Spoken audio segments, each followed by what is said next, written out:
आपकी अदालत मध्ये film star Bipasha Basu यांच्यावर आरोप आहे की या वादविवाद निर्माण करतात. वयाच्या 17व्या वर्षी तुम्ही पहिली कमर्शियल ऍड केली होती आणि त्यामुळे इतके वाद निर्माण झाले होते की तुमच्या घराबाहेर डेमॉन्स्ट्रेशन झालं होतं बायकांचं. हो. आठवतंय ना? हे तर नाही विसरलात ना तुम्ही? हो, आता आठवण्याचा प्रयत्न करते. हो, आय थिंक कलिडा कॅम्पिंग. हो, कलिडा काय कॅम्पिंग झालं बद्दल होतं तेव्हा? बोलताय ना? लहान होते मी. थोड्याफार चुका केल्यात मी आणि त्या चुकांचा स्वीकारही करते. I think it was a lingerie campaign that I have done with Dino. त्याचं जे पहिलं पोस्टर बाहेर आलं होतं ते बॅन झालं होतं. कारण मी काहीच करत नव्हते. हो, तुम्ही तर खूप इनोसंट आहात ना. डिनो काहीतरी करत होता आणि अँड इट गॉट आणि आमचे जे खरं तर ही खूप दुःखद गोष्ट आहे कारण की प्रभुतो दासगुप्ता ज्यांनी ते कॅम्पेन शूट केलं होतं त्यांचं आत्ता निधन झालं. ते भारतामधील एक सर्वोत्तम फोटोग्राफर होते. त्यांनी खूप फन लव्हिंग कॅम्पेन शूट केलं होतं between a couple in bed. आणि हो, त्यावर बॅन तुम्ही आला म्हणताय की होता. आधी तुम्ही काय करत नव्हता? डिनो काहीतरी करत मी होते. काही करत नव्हते. मी पडून होते शांतपणे.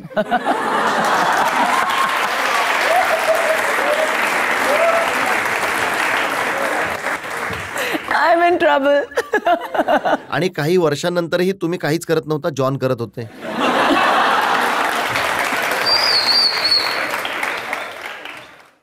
नाही, तेव्हा मी करत होते. तेव्हा मी थोडी मोठी झाले होते. हो. ॲक्टिव्ह. हो. Active participation of both people. या फॉर जिसम राईट. मी तर तुम्ही मला नाही माहित. मला तर काही समजत नाहीये.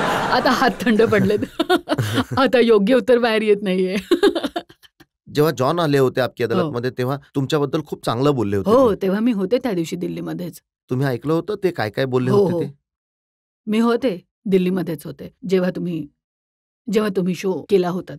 हो. हो. ते मी म्हणाले बघितलाय होते तो की शो. काय तुम्ही त्यांच्यासाठी केलं हो. होतं. ती प्रत्येक गोष्ट त्यांच्या लक्षात आहे. लक्षात ठेवायला हवं लोकांना. जनतेमधून कोणाला प्रश्न विचारायचे आहेत का? यापुढे काही चान्सेस आहेत जॉन बरोबर तुमची मूव्ही यायचे? डेफिनेटली येण्याचे चान्सेस असू शकतात. माझ्याकडून तरी काही प्रॉब्लेम नाहीये. म्हणजे तुमची इच्छा आहे की यावी? माझी इच्छा अशी नाहीये, पण सध्या माझी इच्छा चांगलं काम करण्याची आहे. जर आम्ही चांगल्या प्रकारे सिव्हिलाइज्ड मॅनरने as grown up human beings, as artist can work together, तर आम्ही नक्कीच एकत्र तुम्ही काम म्हणालात करू. की हल्लीची जी मुलं आहेत नाही, मी हे नव्हतं म्हटलं. मला माहिती ते आहे तुम्हाला लुजर काय आहेत. म्हणायचंय. ते लुजर टाईप असतात. मी असं नाही म्हटलंय. मी ॲक्च्युअली जर्नलिस्ट तेव्हा आला होता आणि तो म्हणाला होता, "अरे, there are so many hot men around you. Are you dating anyone?" आणि मी म्हटलं होतं की "no, they are all losers." असं मस्तीमध्ये, काही सिरियसनेस नव्हतं त्यामध्ये. आणि त्याने टायटल दिलं की "ऑल मेन आर लुजर्स." मग त्यानंतर मी एक ट्वीट केलं होतं की "आय लव्ह मेन." आणि हे खरं आहे. I love main. You know, माझे सगळे मित्र मेल मित्र आहेत आणि मला असं नाही वाटत. मला खरंच असं वाटत नाही. मला वाटतं पुरुष फॅन्टॅस्टिक आहेत.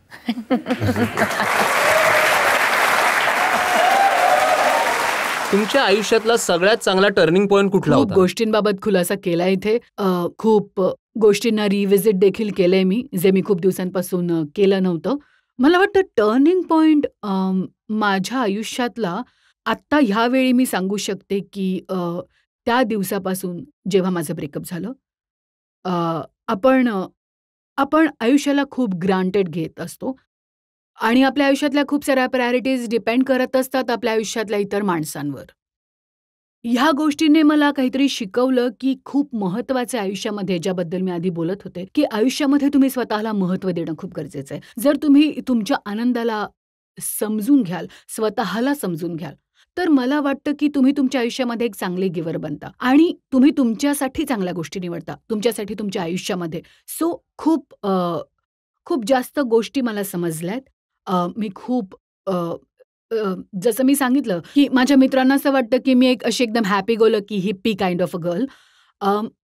तर थोडीफार मॅच्युरिटी आली आहे माझ्यामध्ये. त्याआधी मी आयुष्यात खूप फॅन्टसीमध्ये जगत होते. पण आता माझ्या आयुष्यामध्ये थोड्याफार प्रमाणात मॅच्युरिटी आली आहे. तुम्ही खूप घाबरता भूतांना, अंधाराला आणि इतर सगळ्या गोष्टींना, तर मग तुम्ही राज आणि राज 3 मध्ये कसं काम केलं? हे बघा, मला असं वाटतं की ही जी भीती आहे माझ्या मनामध्ये लहानपणापासून, आय थिंक अशा फिल्म्स करून मी प्रयत्न करते की की मी माझ्या आयुष्यातल्या भीतीला फेस करेन. मी दिसत नाही तशी भित्री, पण मी आहे. अ, आणि मी खूप प्रयत्न करते की मी जगातल्या ज्या ज्या गोष्टींना घाबरते, मी त्यांचा सामना करावा.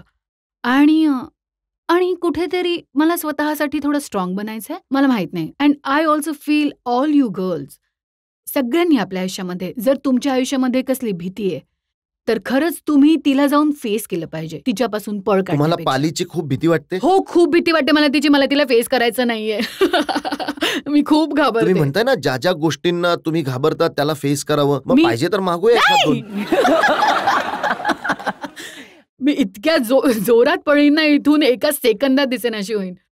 नाही, मला त्या पालीची खूप भीती वाटते. अजिबात नाही. मी एक शो बघितला होता.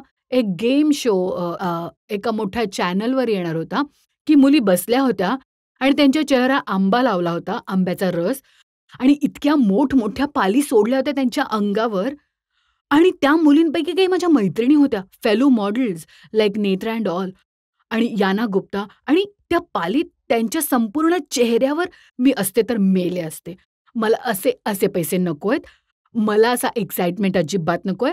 ती पाल येऊन माझ्या चेहऱ्यावरची चिकटून राहील नाही. I can't do that.